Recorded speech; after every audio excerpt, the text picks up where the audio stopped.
Hello, brothers. It's good to be with you and good to move on to Galatians 2, verse 10. And thank you, Mike, for this week's teaching. What is it about the gospel that inspires and enables you, or enables us to look out and meet the needs of others? And, it's just so amazing to think about how poor we really were. And and blessed are the poor in spirit, right?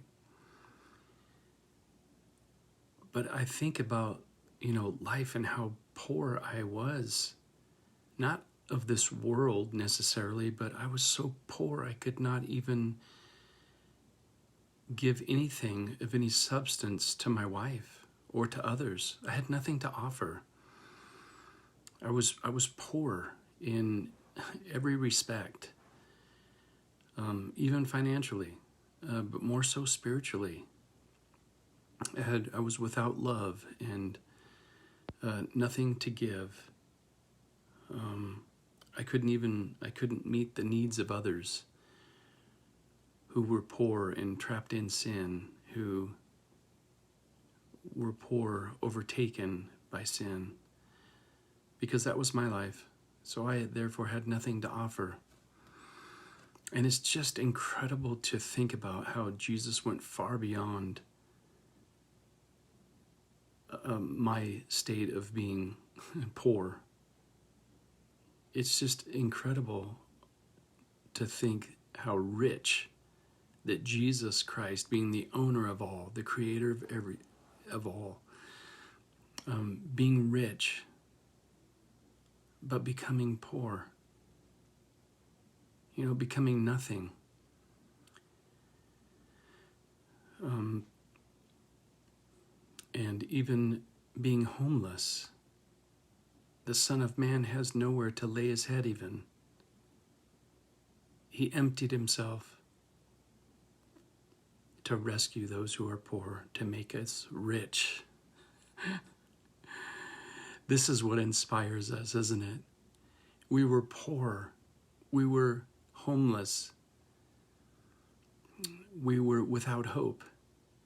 And here comes Jesus, the King of heaven and earth, the richest in all the world, and yet he became poor and homeless, and for a rescue mission. He was stripped of it all, and he laid it all down. So we want to remember the poor too, just as Jesus remembered us as he was going to the cross. And we have inherited everything now. We've inherited heaven. We have inherited eternity. We have been given a love that we have not known before. Now we're able to love others. We're able to give. We're able to give our lives away. Our lives are not our own. We were bought at a price. And now we gladly give the gift that we've been given. We want to reach out to others just as Jesus reached out his hands and stretched them out on the cross for us, giving up his spirit. He gave his all. And so this cross inspires us. It enables us. It compels us to go out and give out this good news that reached our hearts, that changed our lives forever. And we have inherited heaven.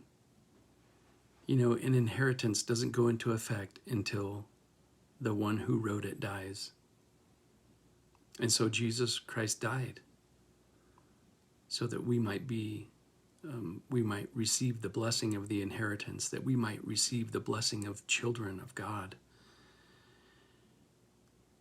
welcomed into the family,